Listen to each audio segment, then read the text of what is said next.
आम खबर दें, वज़ीर KP के खिलाफ ज़ाब्ता अखलाक के खिलाफ वर्जी का केस। इस्लामाबाद में इलेक्शन कमीशन ने समाअत 4 दिसंबर तक मुलतवी कर दी है।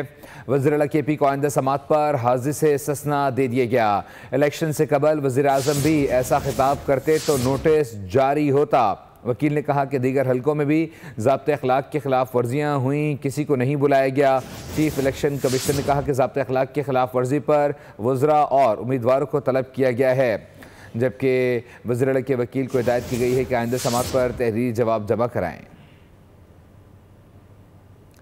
वज़ीर KP के खिलाफ ज़ाब्ते अखलाक के खिलाफ वर्जी का केस इलेक्शन कमीशन ने समाअत 4 दिसंबर तक मुलतवी कर दी है।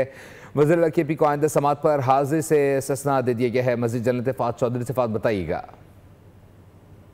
खैबर पख्तूनख्वा सोहेल आफरीदी के खिलाफ इलेक्शन अमले को धमकाने और ज़ाब्ता अखलाक की मुबैना खिलाफ वर्जी पर इलेक्शन कमीशन में chief election commissioner Sikandar Sultan Raja की सरबराही में 5 रुकनी बेंच ने समाअत की। आज वज़ीर आला KP के सोहेल आफरीदी खुद इलेक्शन कमीशन में पेश हुए और उनके वकील अली बुखारी ने इस्तदा की कमीशन से कि पहले जो मेरा एतराज़ है कि ये केस काबिल समाअत नहीं है, उस पर इलेक्शन कमीशन फैसला करे। साथ ही अली बुखारी ने यह भी कहा कि सोहेल आफरीदी ने जो जलसा किया वो इंतखाबी हल्के में यानी हरीपुर में नहीं था, एबटाबाद जिले में किया गया। इस पर भी जो है कानूनी कार्रवाई नहीं बनती। ताहम इलेक्शन कमीशन के जो हुकाम थे उन्होंने ये इस्तदा की कि वज़ीर आला ने अपनी तकरीर में वाज़े तौर पर इलेक्शन अमले को संगीन नताइज के हवाले से धमकाया था। उस पर उनके खिलाफ जो है इलेक्शन कमीशन आर्टिकल 218(3), 213(3) के तहत और इलेक्शन एक्ट के तहत कार्रवाई